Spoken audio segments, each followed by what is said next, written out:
Assalamualaikum warahmatullahi wabarakatuh. Salam dan bahagia Bapak dan Ibu guru hebat. Pada kesempatan ini, saya akan menyampaikan aksi nyata modul 1.4 tentang budaya positif. Aksi nyata yang pertama adalah mengimplementasikan konsep-konsep inti budaya positif di lingkungan kelas. Assalamualaikum warahmatullahi wabarakatuh.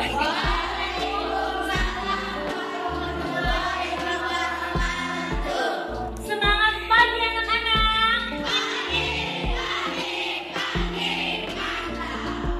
Baiklah anak-anak, pada kesempatan ini Ibu akan mengajak kalian membuat keyakinan kelas. Apakah kalian tahu apa itu keyakinan kelas?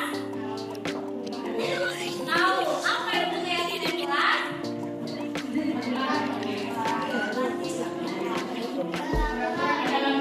No. Ya.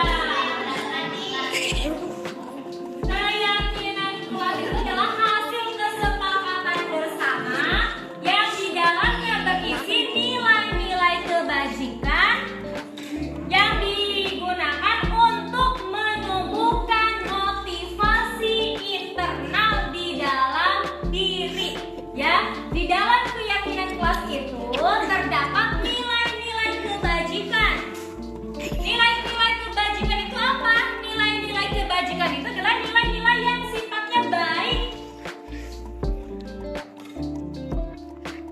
Nilai-nilai kebajikan itu nilai-nilai yang sifatnya baik, ya, yang harus dilakukan oleh setiap siswa untuk menumbuhkan disiplin positif. Ya, oke, sekarang langkah pertama, Ibu akan membagikan kertas kecil ini. Kamu buat dulu peraturan apa yang tidak boleh dilanggar agar kegiatan pembelajaran kita berjalan dengan aman, nyaman, dan menyenangkan. Paham? Oke, sekarang Ibu mau membagikan ya. Silakan satu meja, nanti tuliskan. Nanti kalau sudah selesai boleh ditempel ke papan tulis. Paham?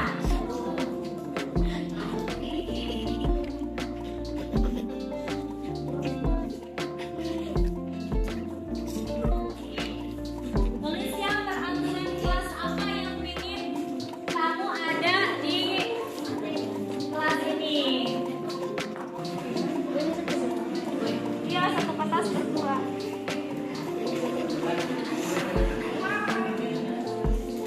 Silahkan ditulis ya, peraturannya apa aja terserah, bebas. Yang penting dari peraturan itu dapat menunjang proses pembelajaran kita.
Bacakan dulu, coba dibacakan. Peraturannya seperti apa, Pandi? Bacakan. Menghadap ke depan, menghadap ke teman-teman. Satu, tidak guru menjelaskan di depan tidak boleh bicara atau berisik. Dua, tidak boleh berantem sama teman. Tiga, jangan buang sampah sembarangan. Tidak boleh ngobrol, tidak boleh berkeliaran kemana-mana. Oke, bagus. Semuanya sudah hebat. Tepuk tangan untuk semuanya.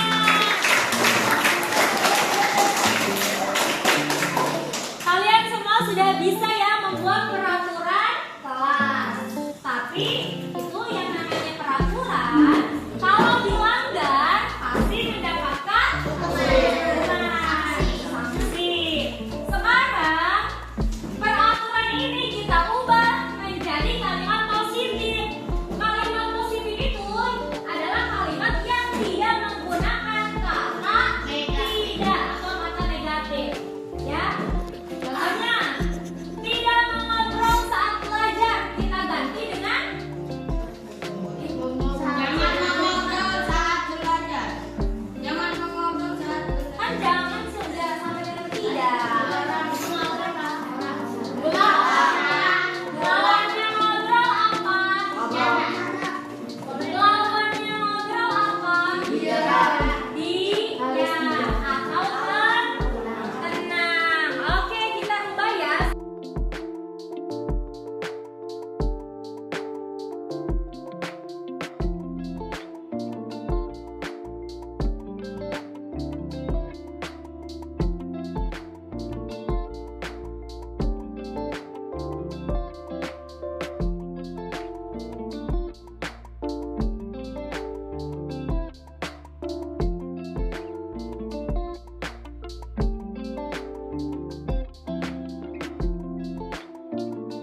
Sekarang satu meja, silakan buat susun kalimat tadi ya. Ya boleh, terserah. Dibuat keyakinannya tadi. Tadi yang kata-katanya kalau yang ketiga pendek-pendek aja.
Baiklah anak-anak, sekarang sudah paham caranya membuat keyakinan kelas?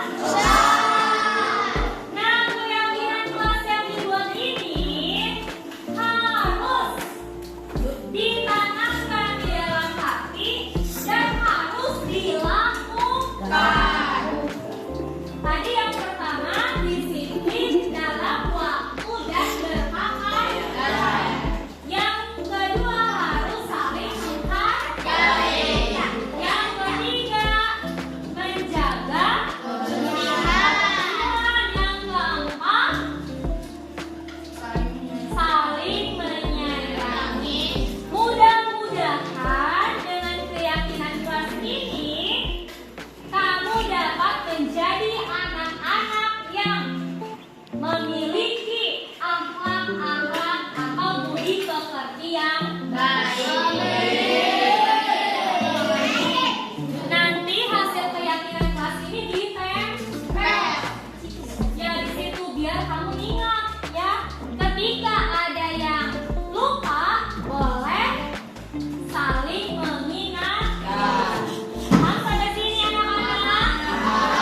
Aksi nyata yang kedua adalah membagikan pemahaman dan pengalaman tentang budaya positif di sekolah maupun di rumah. Yang terhormat Bapak Kepala SMP Negeri 1 Setukopo Bapak Sutarta MPD, yang saya hormati Bapak dan Ibu Dewan Guru SMP Negeri Setukopo. Pertama-tama marilah kita panjatkan puji syukur kehadiran Allah Subhanahu wa Ta'ala, karena atas limpahan nikmatnya kita bisa berkumpul pada hari ini Senin tanggal 16 Oktober tahun 2023 pada kegiatan saya, yaitu aksi nyata budaya positif. Sebelumnya saya ingin mengucapkan terima kasih banyak kepada Bapak dan Ibu. Semuanya itu ada 10 modul. Jadi pada modul 1.4 ini adalah materi yang saya pelajari, yaitu tentang budaya positif. Nah, adapun beberapa hal yang akan kita bahas hari ini. Yang pertama adalah tujuan dari aksi nyata ini. Yang kedua adalah ice breaking Ika Maka. Yang ketiga akan ada pemaparan tentang budaya positif, pemaparan tentang disiplin positif dan nilai kebajikan universal. Tentang selanjutnya membuat keyakinan kelas, 5 kebutuhan dasar manusia, 5 posisi kontrol guru, segitiga restitusi, peran dan tujuan dari aksi nyata ini adalah saya sebagai calon guru penggerak angkatan 9 dituntut untuk membagikan pemahaman dan pengalaman mengenai materi yang sudah dipelajari pada modul 1.4, yaitu tentang budaya positif. Nah, sebelum melanjutkan ke materi, kita ada ice breaking dulu ya Bapak Ibu. Saya mohon izin bagian sebelah kanan nanti menuliskan kata jika di sticky note. Bagian Bapak yang sebelah, ini sebelah kiri ya. Bagian Bapak, kami yang suka cara ya.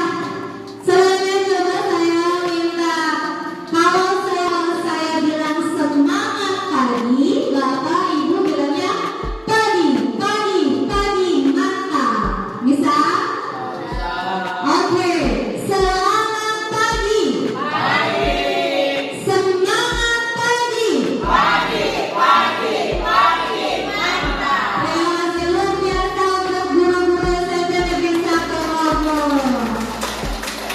Terus Bapak Ibu kalimatnya bebas tentang kehidupan atau tentang sekolah, silakan. Apa? Sudah? Makanya? Sudah. Nah, Kakaknya jika apa maka kurang jadi bilang kita. Nanti setelah menulis kita akan persilahkan Bapak atau Ibu nanti maju ke depan membacakan. Lalu kalau misalkan cocok, kita kasih sesuatu. Iya, buat kalimat apa? Awali dari kata jika. Jika apa? Jikanya yang lain. Makanya makan. Oh, jika kan yang lain. Jika ini makan. Ini makan lagi. Ini. Sudah. belum. Sudah. Sudah. Oke. Untuk memilih siapa yang maju, kita ice breaking lagi ya. Dengerin ya kata kuncinya. Kata kuncinya saya bilang ya. Saya bilang. Kita tes dulu. Saya bilang pegang kepala. Aja. Yang Bapak Sudah. Makanya Saya bilang pegang telinga. Hidung. Salah. Kan tidak ada kata saya bilang. Jawab saya bilang baru diikut. Oke, lagi ya. Ini udah fix ya.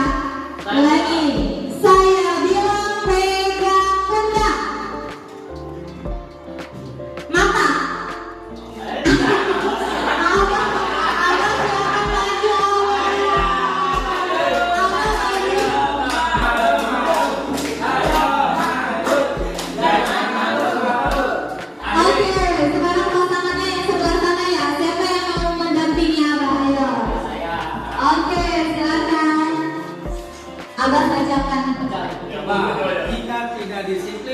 maka perut kenyang.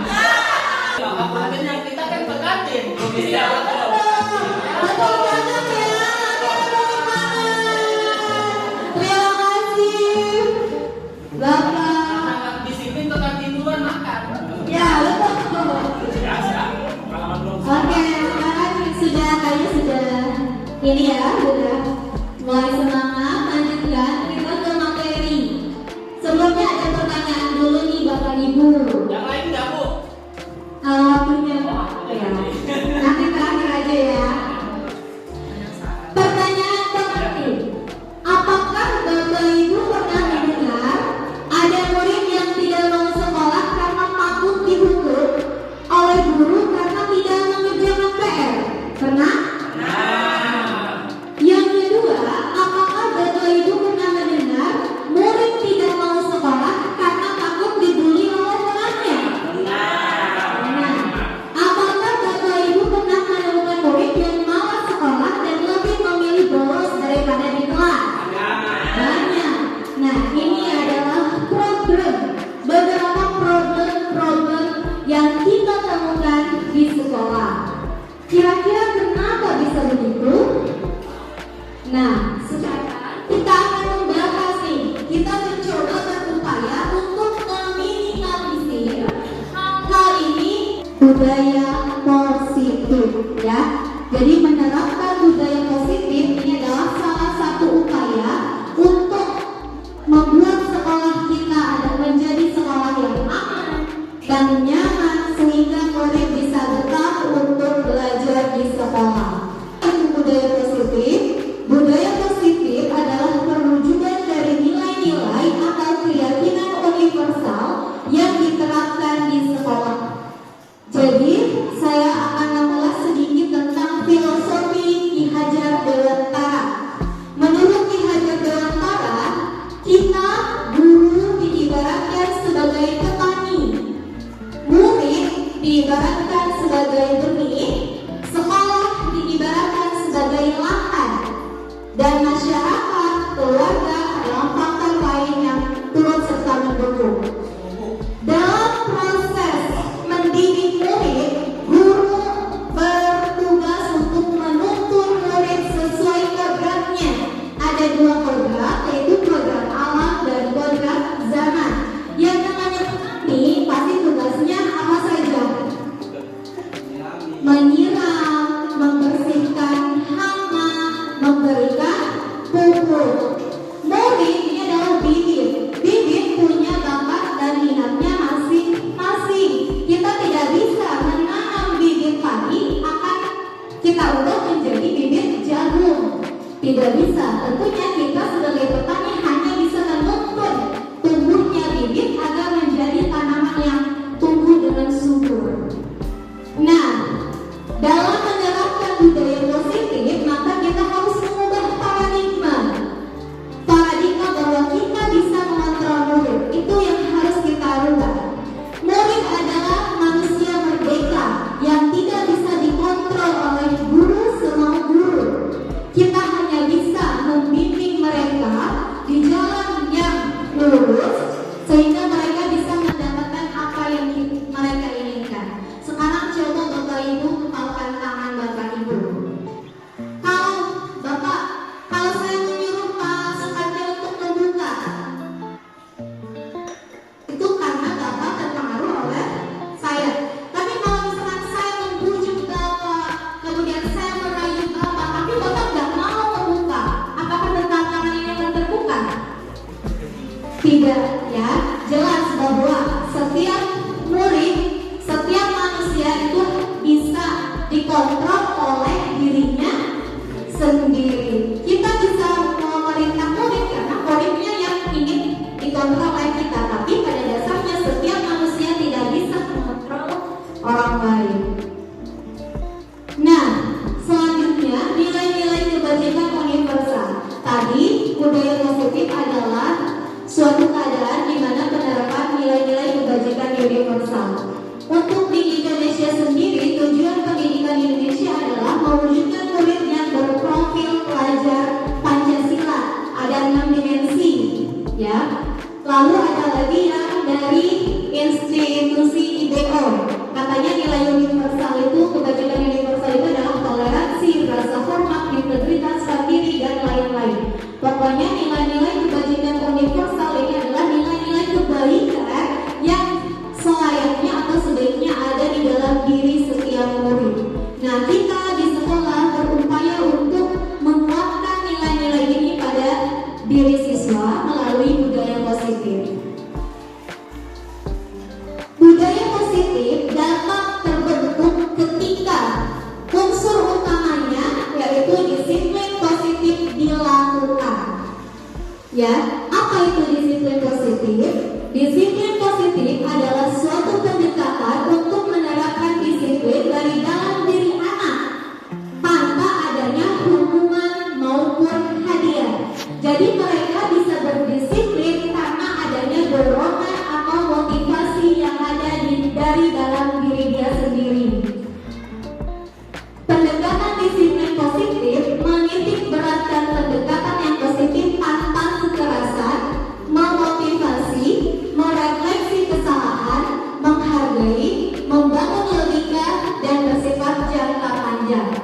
Kita sebagai guru yang bertugas membangun motivasi kepada anak terkadang suka lupa, suka memberikan hukuman supaya anak nurut, suka memberikan hadiah supaya anak lebih termotivasi. Padahal itu semua hanyalah motivasi yang bersifat eksternal atau motivasi yang dampaknya hanya sebentar.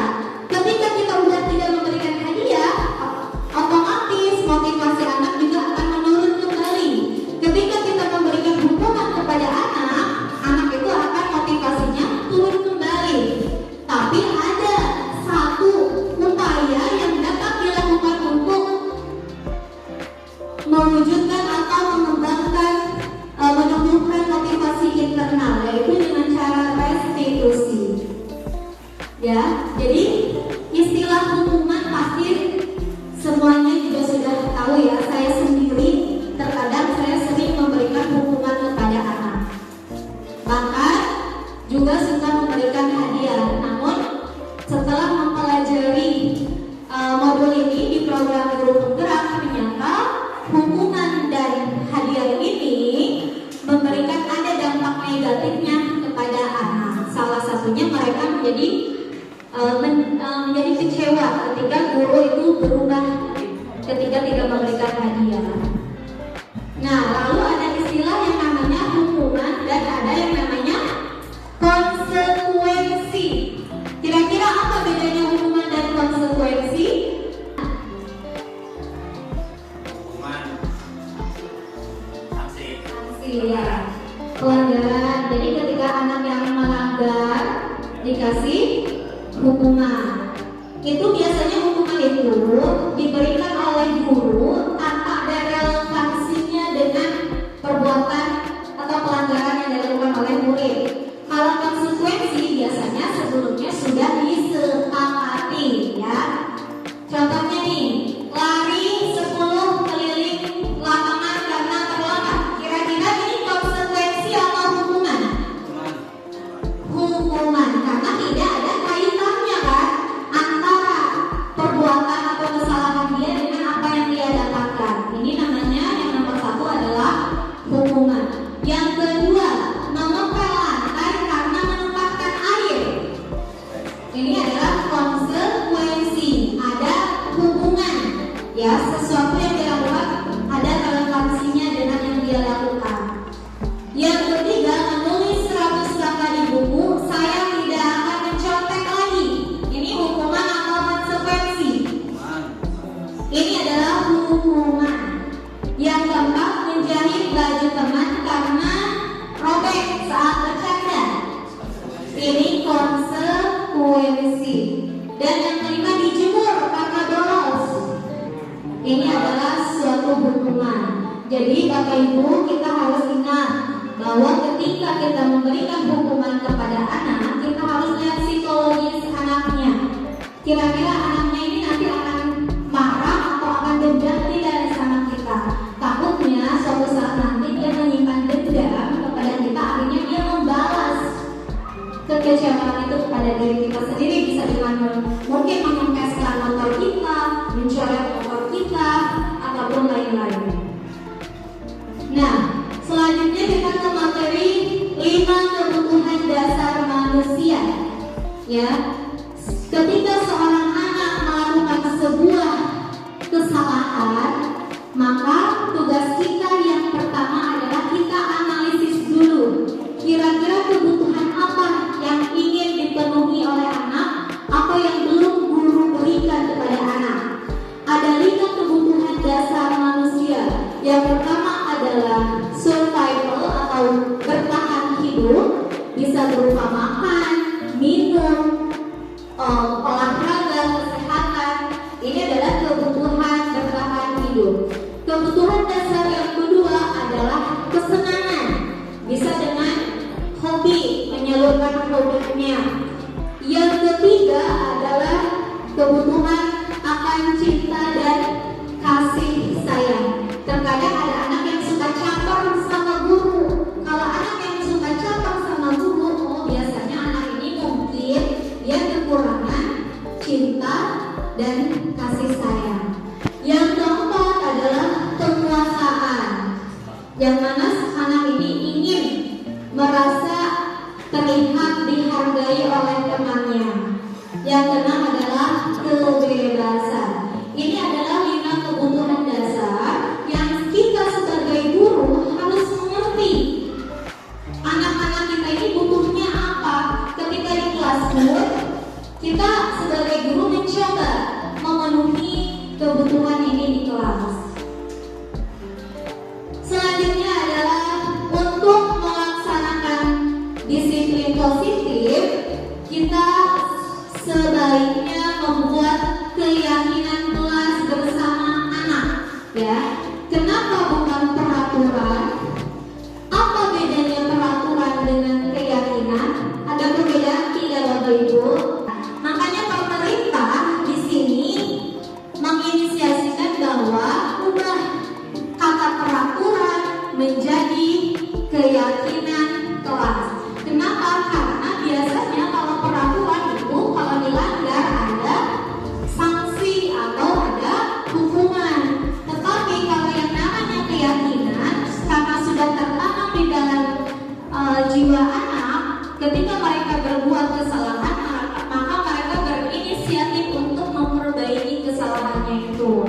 Adapun tahap-tahap membuat keyakinan kelas, yang pertama kita berdiskusi bersama murid, biasanya dilakukan di minggu pertama sebelum memasuki awal-awal KBM. Nah, biasanya kan wali kelas suka masuk ke kelas. Nah, di situ tepat waktunya untuk membuat suatu keyakinan kelas. Tahapannya adalah pertama buat peraturan dulu. Anak-anak, apa nih kira-kira kelas kita? Contohnya, dilarang terlambat, Bu. Nah, bagus. Lalu tahap kedua adalah ubah kata-kata dari peraturan ini menggunakan kalimat positif. Jadi yang awalnya kata dilarang terlambat diubah menjadi datang tepat waktu. Lalu proses yang ketiga adalah kita ubah nih dari peraturan ini mana nilai kebajikan atau keyakinannya. Maka kita ubah dari datang tepat waktu diubah menjadi disiplin terhadap waktu. Dari situ guru dan murid bersama-sama saling memaparkan apa tugas kita masing-masing. Nah, ini bisa dilakukan oleh kita setiap kita akan memasuki tahun ajaran baru, atau bisa setiap akan melaksanakan kegiatan pembelajaran juga boleh, untuk selalu mengingatkan keyakinan kelas yang berdasarkan nilai-nilai kebajikan, sopan santun, saling menghargai, bertanggung jawab, disiplin, dan lain-lain. Selanjutnya, tadi disiplin positif itu salah satunya adalah dengan menerapkan restitusi.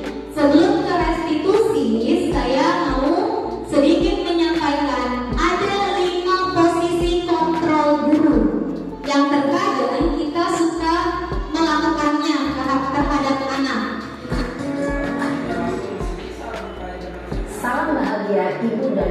Guru Hebat. Dalam penerapan disiplin positif restitusi, salah satu program yang dikembangkan adalah 5 posisi kontrol. 5 posisi kontrol dalam restitusi adalah proses perjalanan seorang pendidik agar dapat mengenali dirinya. Pada video kali ini, kita akan membahas tentang 5 posisi kontrol yang dikembangkan oleh Diane Dawson dan contoh penerapannya.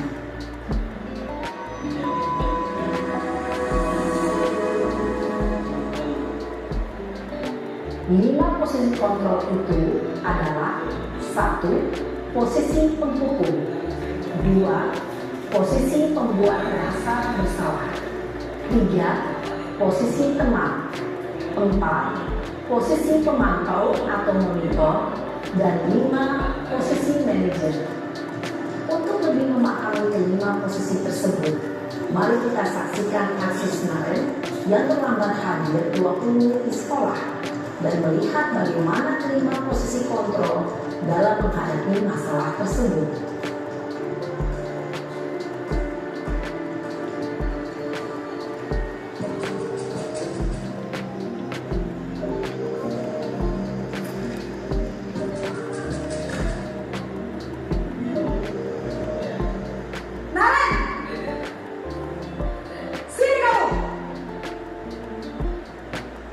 Selamat pagi, Bu. Selalu terlambat. Kamu deh, pasti terlambat. Maaf, Bu. Saya Apa? Apa coba? Alasan kamu apa lagi? Kapan sih kamu tidak terlambat? Malas sekali ya kamu jadi anak. saya Dasar malas. Gak kapok-kapok sih kamu. Sudah berapa kali terlambat? Sana, kamu keliling lapangan basket 2 kali. kenapa saya harus keliling lapangan basket, Bu? Kenapa? Kamu melawan ibu? Berani-beraninya jawab. Sudah terlambat, masih berani jawab pula. Sekarang, keliling lapangan basket 5 kali sekalian. Biar kapok. Cepat. Pergi sana ke lapangan basket. Posisi penghukum biasanya berbicara dengan nada tinggi, menghardik, menunjuk-nunjuk, menyakiti, dan menyindir. Hukuman bisa berupa fisik maupun psikis. Ibu dan bapak guru hebat. Dampak yang terjadi pada murid ketika guru berada pada posisi penghukum adalah murid cenderung akan memberontak, bahkan menyimpan dendam.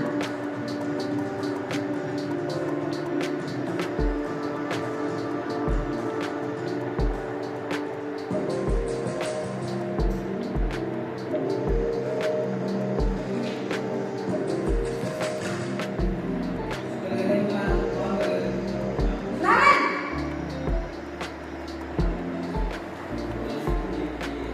Selamat pagi, Bu. Naren. Kamu kenapa terlambat lagi, nak?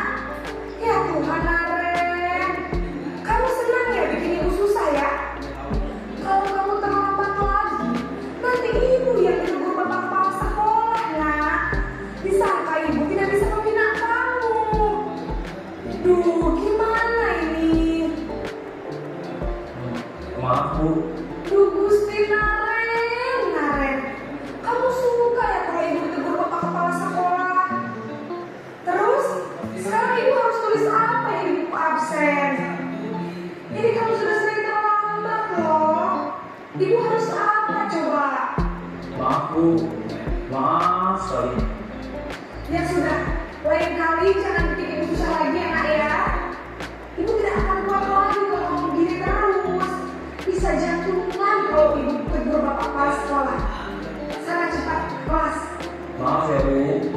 Maaf sekali.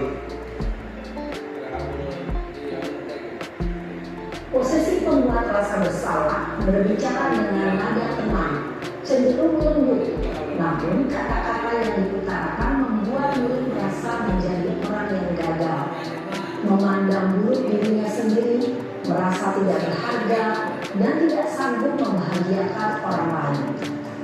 Ketika guru mengambil posisi pembuat rasa bersalah, murid akan menganggap dirinya yang bersalah dan ia akan menyimpan emosi negatif tersebut di dalam dirinya.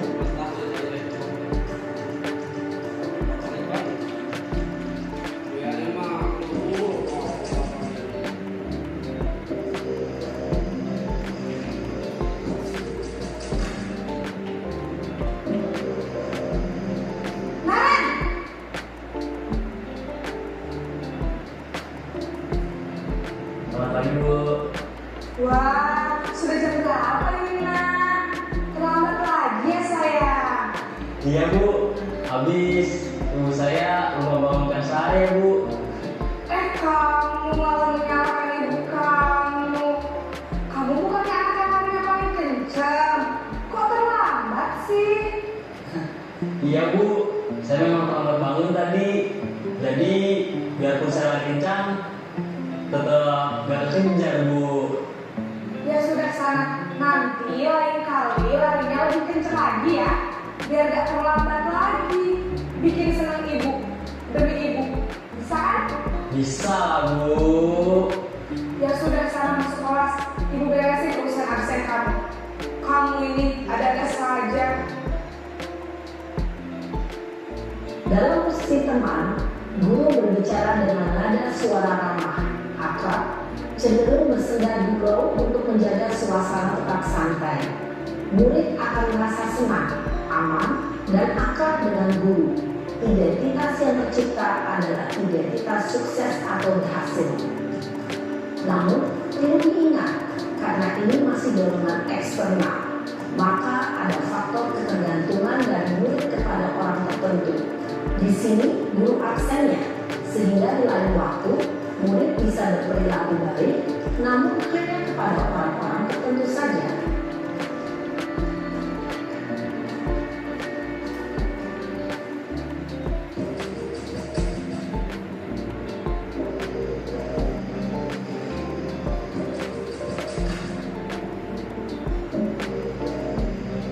Naren!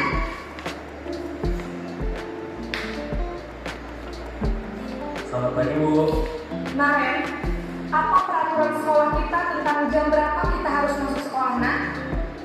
Kita harus di sekolah jam 7 Bu. Paham Bu? Saya harus tinggal kelas pas jam istirahat selama 20 menit. Iya benar, konsekuensinya demikian. Jadi nanti jam 9.30 pas istirahat, kamu harus tinggal di kelas, kerjakan tugas tambahan untuk ketertinggalan kamu, ya? Baik Bu. Posisi pemantau mengandalkan penghitungan atau data untuk mengontrol murid.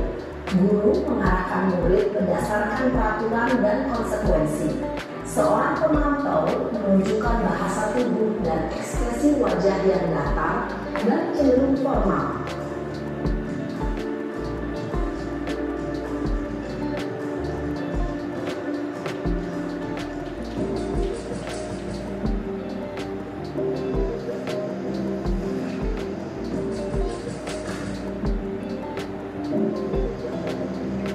Naren!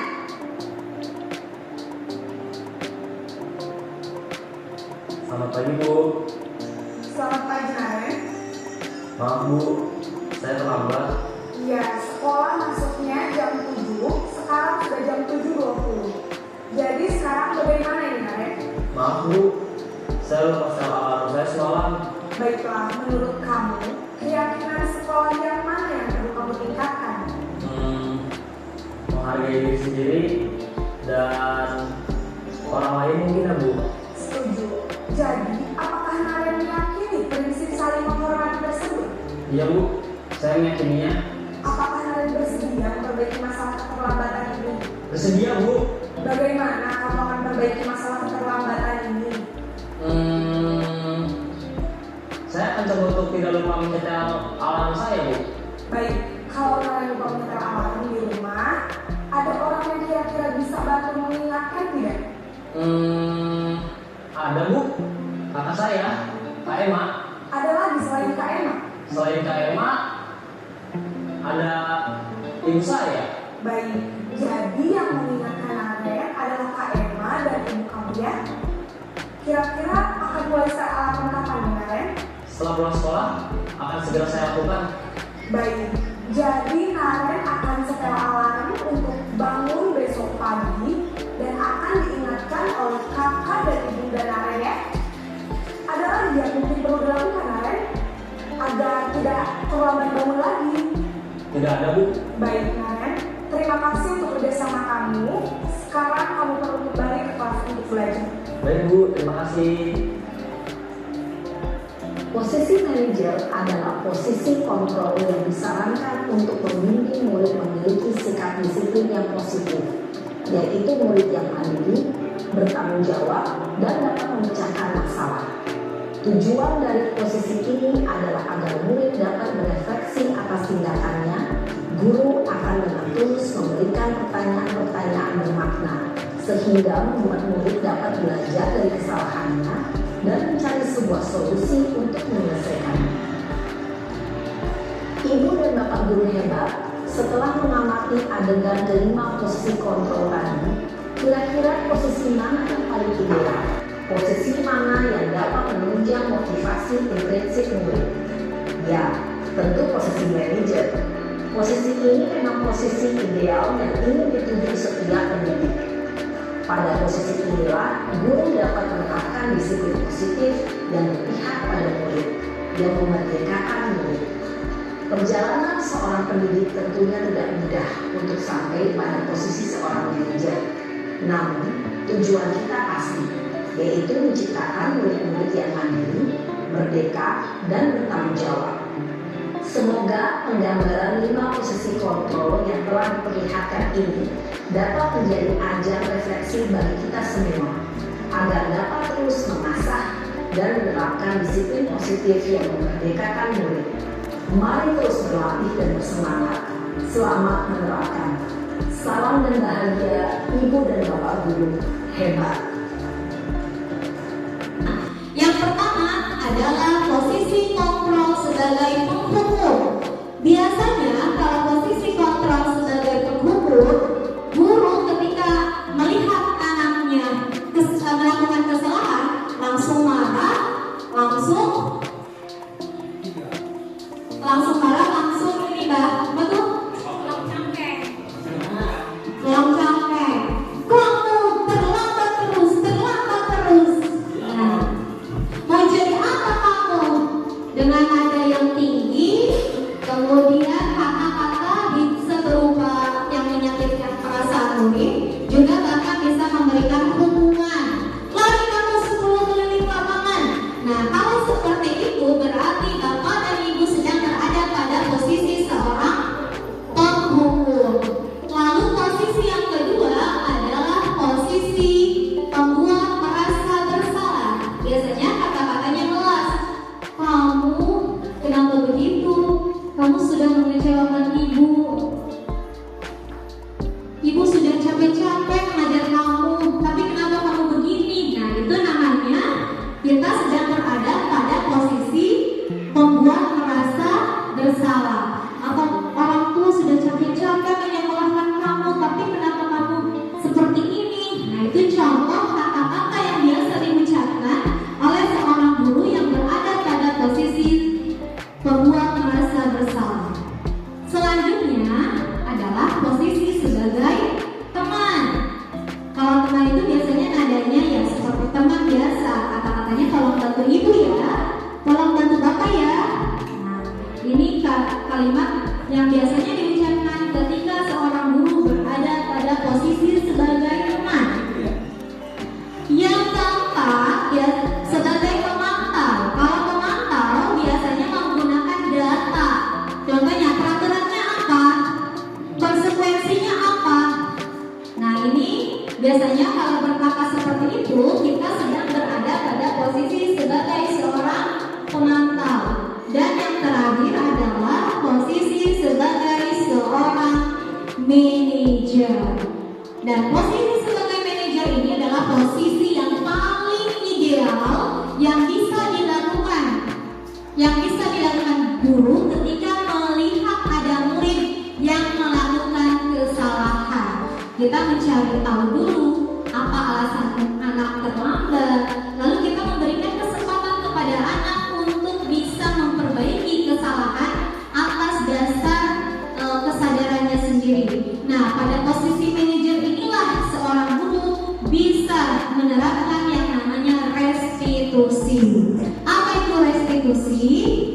Jadi restitusi adalah suatu proses menciptakan kondisi bagi peserta didik untuk bisa memperbaiki kesalahan mereka sehingga mereka bisa kembali pada kelompok mereka dengan karakter yang lebih kuat.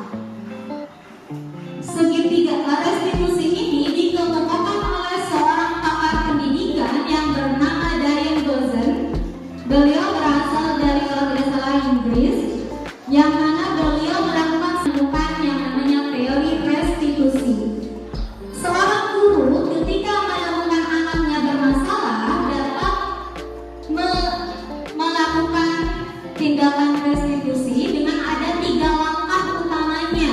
Yang pertama adalah langkah menstabilkan identitas. Jadi kalau anak berbuat salah, biasanya kata yang digunakannya adalah tidak apa-apa nak, setiap orang itu pasti pernah melakukan kesalahan. Ibu juga pernah melakukan kesalahan. Nah, itu kata-kata yang bisa diucapkan guru untuk menstabilkan identitas anak yang tadinya dia merasa gagal menjadi bisa naik kembali identitasnya. Tahap yang kedua adalah validasi tindakan yang salah. Bisa diucapkan dengan kamu tentu punya alasan mengapa melakukan itu. Adakah cara yang lebih efektif untuk mendapatkan apa yang kamu butuhkan? Nah, ini adalah cara kata-kata yang diucapkan pada langkah validitas tindakan yang salah. Dan yang ketiga adalah menanyakan keyakinan. Misalkan, keyakinan apa yang tidak kamu lakukan? Keyakinan apa yang setelah kita kesepakati? Nah, itu adalah tahapan menanyakan keyakinan. Dengan melakukan restitusi ini diharapkan murid dapat menjadi pribadi yang bertanggung jawab, mandiri, dan merdeka.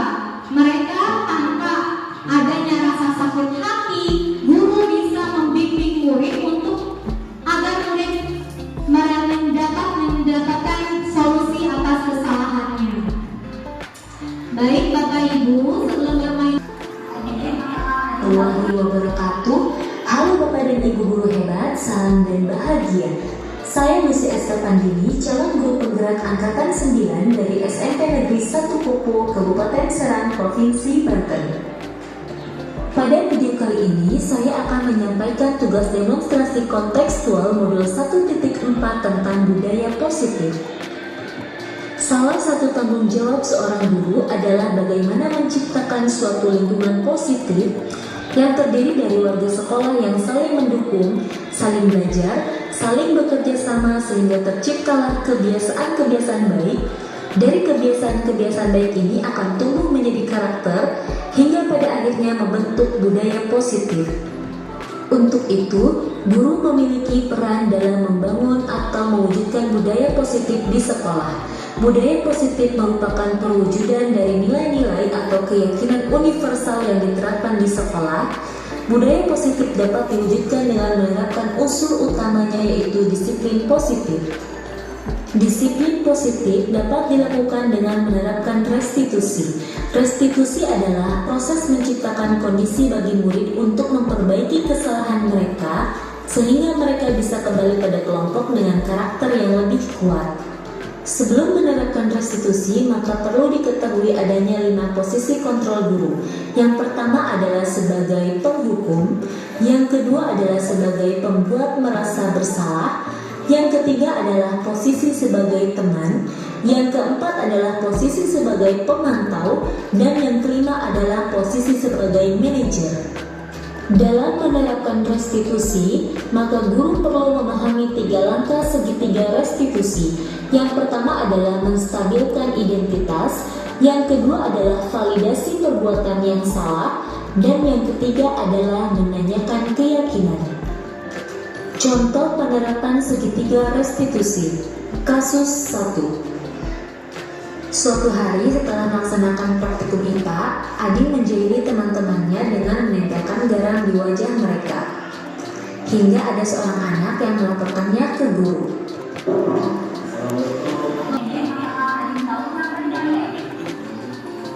Ya, jadi tadi ibu mendapat laporan, makanya kamu menjadi teman-teman di kelas ya.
Kasus 2.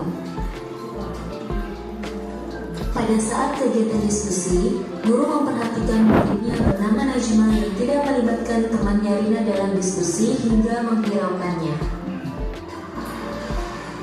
Najma, ibu mau tanya. Tadi waktu di kelas, ibu melihat Najma tidak mengajak Rina untuk berdiskusi. Bahkan, ibu perhatikan Najma memasukkan Rina, iya? Oh benar, ibu bisa melihat dari tingkah laku kamu loh saat di kelas. Ayo cerita saja, tidak apa-apa kok. Kenapa?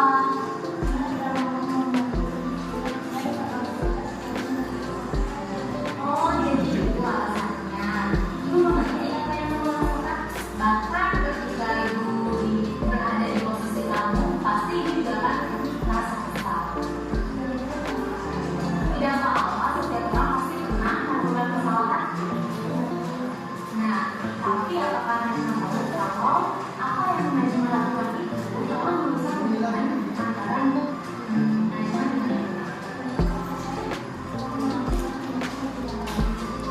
Tapi untungnya kamu tidak sampai memengaruhi Rina ya. Tidak apa-apa, tidak ada manusia yang sempurna. Tapi apakah Najma tahu yang Rina lakukan tidak Najma lakukan? Ya, itu Najma jadi ketika berdiskusi, kalian melakukan kolaborasi karena pengetahuan. Lalu apa yang dapat Najma lakukan untuk memperbaiki hubungan Najma dengan Rina?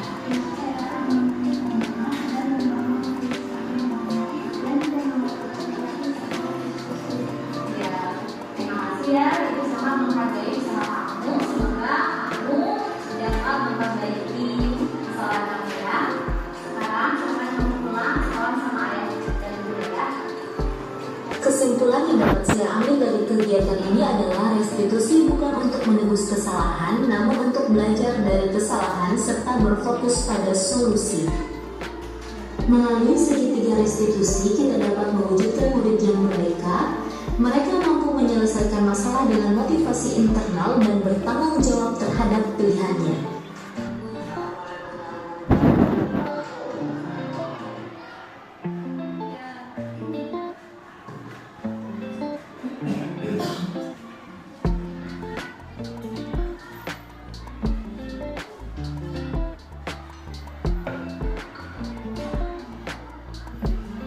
Ya, Bapak Ibu itu hanya contoh. Saya yakin prakteknya pasti tidak semudah dengan teori. Saya yakin ya, kita pasti menemukan kendala dalam melaksanakan segitiga restitusi ini. Materi yang saya berikan ini hanya sedikit, tapi kalau misalkan Bapak Ibu ingin secara yang berperan sebagai contohnya siapa? Nana kayaknya nih cocok nih, Nak. Oke, Nana maju. Satu lagi temannya Joko.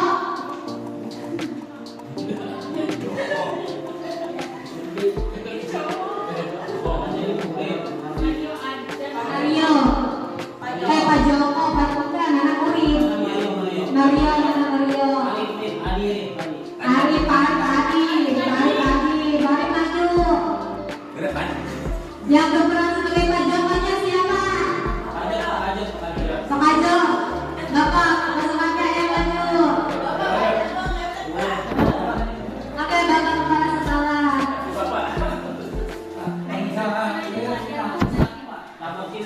Dalam masalah yang ada yang bisa Bapak bantu, apa yang terjadi?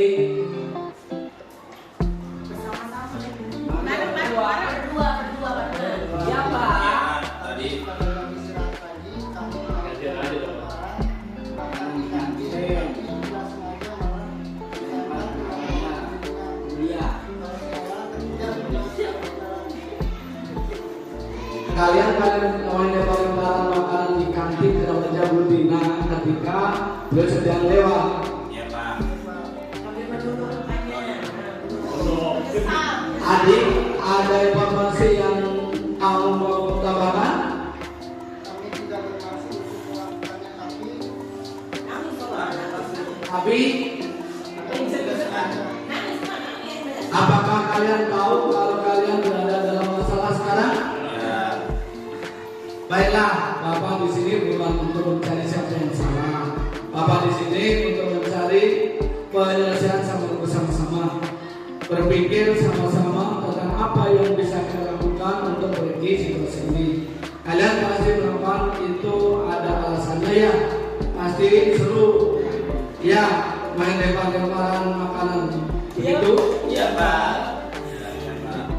Ya, Bapak bisa lihat kalian merasa senang makanya, tetapi yang kalian lakukan berupa merugikan orang lain sehingga sekarang kalian dalam masalah. Iya, Pak.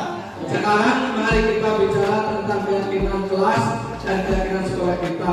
Apa yang kita percaya, yang mana yang kalian belum tunjukkan. Iya, Pak. Iya. Kita harus bersikap baik dan bersikap baik satu sama lain. Menghormati orang lain dan menghormati diri sendiri. Kalian berdua ingat dengan baik keyakinan kelas kita. Kita kembali pada ketika kalian main lempar-lemparan makanan dan betina. Apakah kalian melakukan itu? Kalian menghormati orang lain dalam lingkungan? Ya. Tapi kalian mendapatkan rasa senang. Menurut Bapak, ada cara untuk mendapatkan rasa senang tanpa merugikan orang lain. Bagaimana menurut kalian? Iya, Pak. Nah, sekarang mari kita selalu mengindahkan keyakinan kelas kita. Besok kita ke kantin dan kalian bisa berperilaku yang lebih baik lagi. Terima kasih Bapak yang sudah mau bermain peran. Ya, ini hanya sebuah ya Bapak. Boleh Bapak. Terima kasih dari Ibu Nusi yang telah menyampaikan paparannya selaku calon pembongkar. Ini ada hal yang bisa saya petik dari merubah dari hukuman menjadi konsekuensi. Ya, dimana kalau hukuman itu biasanya tidak ada hubungannya dengan kesalahannya. Contohnya kesalahannya membolos, hukumannya dikembalikan. Ya. Kesalahannya membolos, hukumannya suruh membersihkan WC. Itu perasaan gak ada hubungannya. Tapi kalau konsekuensi itu kalau memang mereka membolos, berarti kan mereka ketinggalan pelajaran. Berarti konsekuensinya harus mengulangi mengerjakan pelajaran ketinggalan. Manakala ada yang membolos, bukannya disuruh membersihkan WC, tetapi pelajaran apa yang mereka tinggalkan karena bolos, pada saat anak pulang, konsekuensinya dia tetap ada di kelas untuk mengerjakan tugas yang dia terlambat tadi dengan kita tungguin sebagai gurunya. Barangkali ini yang nanti bisa kita terapkan, jadi merubah hukuman menjadi suatu konsekuensi. Ya gitu, terima kasih. Ya Bapak, terima kasih. Mohon maaf Bapak Ibu, saya hanya berbagi pemahaman saja. Saya rasa ini bisa kita lakukan bukan cuma di sekolah, tetapi di rumah juga kita bisa ya. Kita kan punya anak ya, pasti kita ingin anak kita menjadi anak yang mandiri, bertanggung jawab. Oleh karena itu, proses restitusi bisa kita lakukan bukan cuma di rumah, melainkan juga di sekolah. Adakah masukannya lagi Bapak Ibu? Kalau tidak ada, mungkin kita tutup dengan mengucapkan hamdalah. Alhamdulillahirobbilalamin. Saya ucapkan terima kasih banyak. Saya memohon bantuannya kepada Bapak Ibu untuk selalu mensupport saya dalam kegiatan CGP ini hingga nantinya saya bisa lulus dan semoga saya bisa memberikan mungkin sedikit hasil dari sekolah kita. Sekian dari saya, Ayah. Saya juga mengajak kepada semuanya ayo untuk ikut program guru penggerak karena kegiatannya bagus, kita bisa berbagi informasi, kita berbagi pengalaman dengan teman-teman lain di sekolah yang lain, kita juga dapat pokoknya ilmu yang banyak. Semoga Bapak Ibu bisa semangat nih, bentar lagi ada CGP angkatan